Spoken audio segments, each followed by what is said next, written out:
Joey and Jen here. In this video, we want to tackle things that we wish we had known, and hopefully these tips will help you on your own financial journeys. Number one on the list. Make sure you review and understand the terms and coverages of your insurance policies. Insurance for your car, so important. It can save you a lot of money, but if your policy is not set up with the right terms and conditions, it can also hurt you a lot in the future. Make sure your policy has adequate coverage. Make sure that you review all the terms. This is so crucial.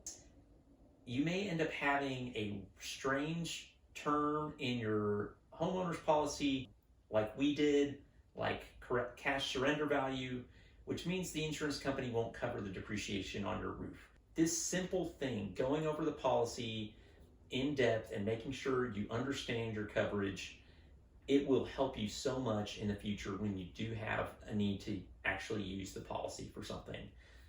Number two. Don't pay for contractors before you confirm that agreed upon work is completed. Y'all, this is a huge one.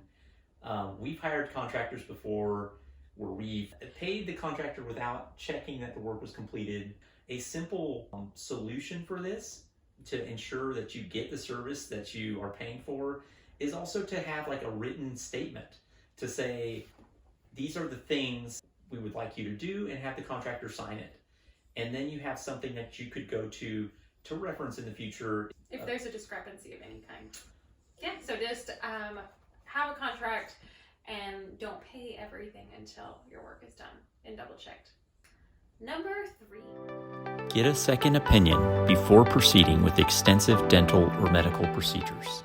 Make sure you get a second opinion if they're really wanting to go above and beyond the amount of work you went in for originally. For example, I went in for a normal teeth cleaning. They were like, let's do a root canal right now. I ended up in the hospital with like crazy pain, tooth extraction, an implant, like thousands of dollars later. I really wish I would have just said, no, let me get a second opinion on this. Especially since this was the first time I went to this dentist. So if you are a new patient, just make sure you get a second opinion on things. Number 4, do careful research before engaging a fertility doctor or clinic for fertility treatment. With something this sensitive to so many people's hearts, is to double check, and again, kind of making sure you are really knowing who your doctor is. We went to a majorly known hospital after thousands of dollars being spent on doctor visits, scans, ultrasounds, blood work, and medicine. My goodness, the medicine. Thousands of dollars later, the doctor said, oh, I don't think it's going to work. Your follicles are not big enough or mature enough to be retrieved. Skip forward months later when we were like emotionally ready to try again. When we went to another clinic, we gave the protocol of our first doctor to that one. The medicine that the first doctor had given me was counterintuitive to making the follicles bigger. Like, it was going against everything my body was supposed to be doing. I'm not saying that was a bad doctor. He could have been just very inexperienced. We eventually found a fertility clinic that was so highly rated and so consistent. We just highly recommend that you pursue this in a way that makes the most sense, and do some research up front before selecting a doctor. Number 5, don't succumb to sales pressure when purchasing an engagement ring. Shopping for an engagement ring. And if you've watched our other video, why I take financial advice from my wife, if you haven't seen that one, I recommend you go watch it. But I mentioned our experience with purchasing a diamond ring. I didn't tell the full story though. The first experience we had with a diamond ring, we got into a store where there was some pressure to make a purchase. An engagement ring can cost anywhere from $500 to $15,000, depending on what your budget is. And on. In those kind of situations, you never want to be under pressure. And we got in that situation with this first ring. She saw a ring that kind of caught her eye, and then all of a sudden it was like, this ring. And don't you love her? Don't you love her? You know, you should buy this ring. I ended up caving into that pressure and then had a lot of buyer remorse. Don't ever let sales pressure push you to make a decision in those situations. Thankfully, we got to return it. Thankfully. And again, I just want to give a big shout out to Costco Diamonds. If you're looking, there's such a good deal, such high quality. Go to Costco. Costco is awesome. There's many places that do an awesome job, but shout out to Costco. They really, that is definitely a no pressure situation. There's many reputable diamond retailers out there that do a wonderful job and won't pressure you, but just make sure that's your experience when you go. Number 6, don't let eating out get out of control. I love eating out, guys. I'm a huge foodie. My whole family, we're a bunch of foodies. Jen is not much of a foodie. If you are not careful and really eat through your budget. Eat through your budget. Hey, that just came right off the tongue. I didn't even think about that. Yeah. We found ourselves eating out way too much. On top of like normal grocery spending. So it was just an insane amount of wasted money. Learn to cook meals at home. It's healthier. It saves you a lot of money. Make eating out the special thing you do. This is a category that can get out of control if you're not careful because it's so convenient, because we all tired at the end of the day. It's so easy just to go splurge and eat out. And be mindful also of upcoming celebrations or anything like that. If you know birthdays are coming up and you know like that's what your family does is they go out to eat for celebrations like that, or holidays, that's something to kind of look at your budget with as well and know that, oh, if we only eat out twice a week and that's gonna be one of our eating out times, like count that in.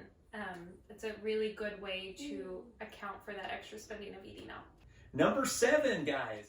Be careful buying big ticket items on Facebook Market or Craigslist. Nowadays, you hear more and more people buying things on Facebook Market, so that may be more applicable these days. Several years ago, Jen and I had this experience of buying a car on Craigslist.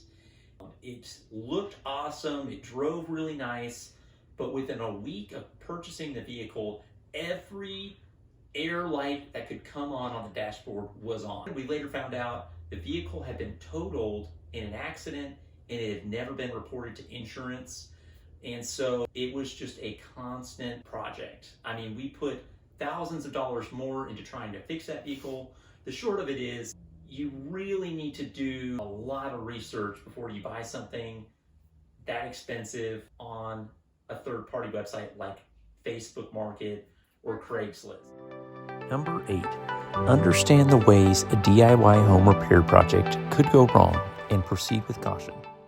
Everybody loves DIY these days, and there's a good reason. It's fun, you learn a lot, you can learn just about anything on YouTube, and so the universe is out there to educate yourself on something new. But we've had a couple of experiences, especially myself, of trying to repair something or do something DIY and it kind of blows up because something goes wrong somewhere along the way, and I end up spending money to repair the thing that I was trying to repair. You just need to be a little careful and cautious with, go learn how to repair your washer and dryer.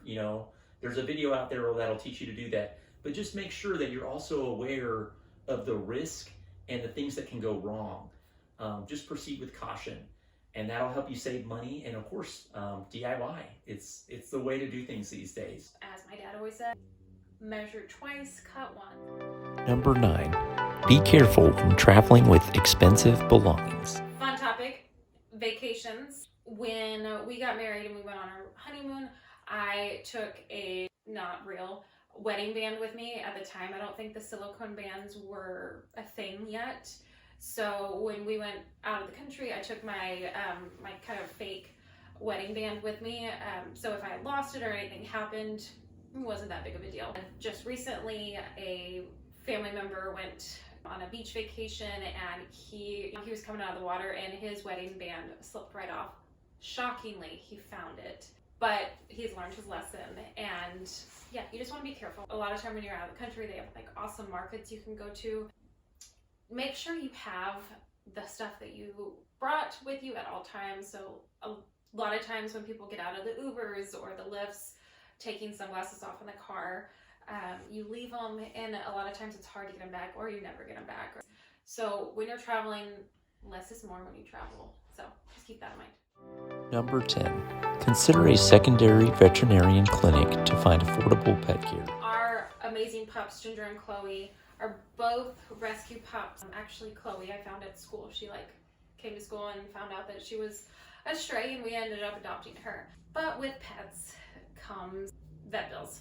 If you come across a need for anything other than, like the yearly vaccines and heartworm medication, and it comes time to they might need a major surgery or anything like that, definitely explore your options.